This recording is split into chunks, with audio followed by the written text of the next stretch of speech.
Nah, saudaraku, berita Natal pada hari ini topiknya, saudaraku, damai Tuhan Yesus.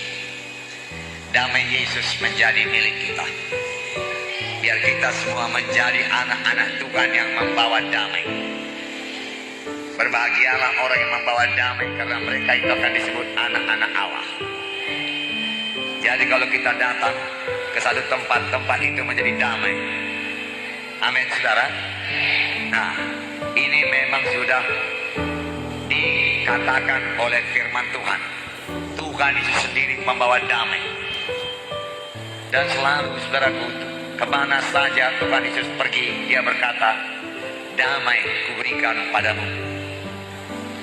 Dan dalam surat-surat kiriman Rasul Paulus, saudaraku, kasih Tuhan Yesus, ya, anugerah Tuhan Yesus, damai Tuhan beserta dengan engkau. Selalu dikatakan damai, damai, damai. Nah, pada waktu Zakaria, saudaraku, bernubuat.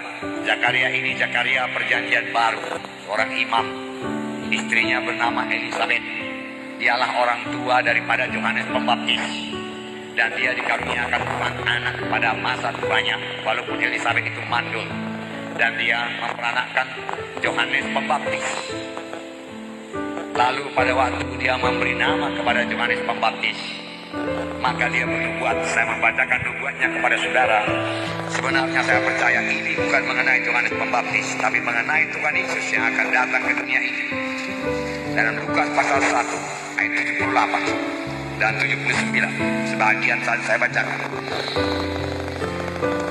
Oleh rahmat dan belas kasihan dari Allah kita, dengan mana ia akan melawat kita surya pagi dari tempat yang tinggi, untuk menyinari mereka yang diam dalam kegelapan dan dalam naungan maut, untuk mengarahkan kaki kita kepada jalan damai sejahtera.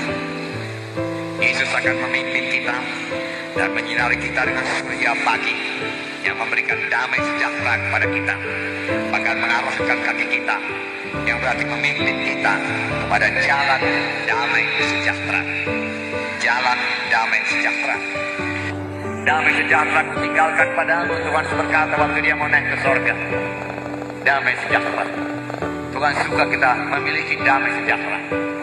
Tuhan suka kita hidup dalam damai, tidak khawatir, tidak takut, tidak was-was. Dan damai itu sungguh-sungguh menguasai kita. Yang kemana saja kita bergerak, saudara, orang merasakan damai itu, saudara. Orang melihat damai itu, saudara.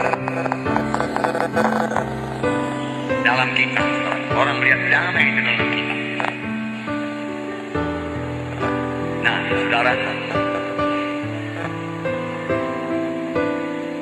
damai memang tema khotbah yang utama dari Tuhan Yesus.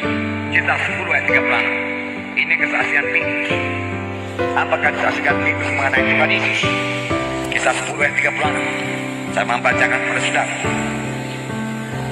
Itulah firman yang ia suruh sampaikan kepada orang-orang Israel. Itulah firman yang Yesus suruh sampaikan kepada orang-orang Israel. Yaitu firman yang memberitakan damai sejahtera oleh Yesus Kristus, yang adalah Tuhan bagi semua orang. Kamu tahu tentang segala sesuatu yang terjadi di seluruh tanah Yudea, dari Galilea sesudah baptisan yang diberitakan oleh Yohanes, yaitu tentang Yesus dari Nazaret, bagaimana Allah mengurapi dia dengan Roh Kudus dan kuasa. Dia yang berjalan berkeliling sambil berbuat baik dan menyembuhkan semua yang dikuasai iblis, sebab Allah menyertai dia. Inilah firman yang dia suruh sampaikan kepada orang-orang Israel, yaitu firman yang memberitakan damai sejahtera. Bukan hanya berita damai sejahtera, tetapi perbuatan Yesus membawa damai sejahtera. Khotbah Tuhan Yesus temanya damai sejahtera. Pelayanan Tuhan Yesus membawa damai sejahtera. Mengapa? Karena Allah mengurapi dia dengan Roh Kudus dan kuasa, dan dia berjalan keliling menyembuhkan semua orang yang dikuasai setan, sebab Allah menyertai dia. Menyembuhkan semua yang sakit, sehingga orang yang sakit itu beroleh damai. Sama seperti Bapa mengutus aku, demikian juga sekarang aku mengutus kamu. Dan sudah berkata demikian, ia menghembusi mereka dan berkata, terimalah Roh Kudus. Terimalah Roh Kudus. Jikalau kamu mengampuni dosa orang, dosanya diampuni. Dan jikalau kamu menyatakan dosa tetap ada, dosanya tetap ada. Setelah murid-murid, saudaraku, ada orang Roh Kudus yang memiliki kuasa, saudaraku. yang memiliki damai Tuhan, dan pelayanannya menjadi berkuasa. Puji Tuhan, saudara. Nah, dalam kekasih dalam nama Yesus, apakah yang perlu bagi kita pada malam Natal ini? Saudara, biarlah damai malam Natal, damai hari Natal memenuhkan kita semua, sehingga kita menjadi pembawa damai. Bukan hanya pada hari ini, besok, tetapi seterusnya dalam sepanjang hidup kita, kita menjadi pembawa damai. Haleluya. Hal tersebut sama juga dengan saudara. Di dalam saudara juga ada Tuhan Yesus. Itulah sebabnya saudara mewarisi hidup yang kekal. Seperti ayat yang sering kita baca dalam kebaktian Natal. Barang siapa yang memiliki Yesus, dia memiliki hidup yang kekal. Barang siapa tidak memiliki Yesus, tidak memiliki hidup yang kekal.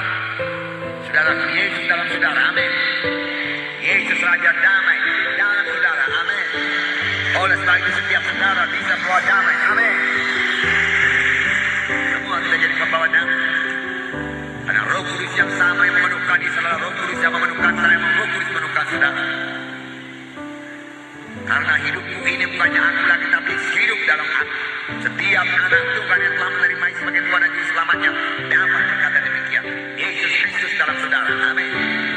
Yesus Kristus mengasihi saudara, dan dia akan menyangkupkan saudara menjadi pembawa damai, menjadi pembawa damai. Ini berarti, saudara, segala pertengkaran yang memang kalau dahulu anak Tuhan suka bertengkar, berubah menjadi damai, amin. Ya.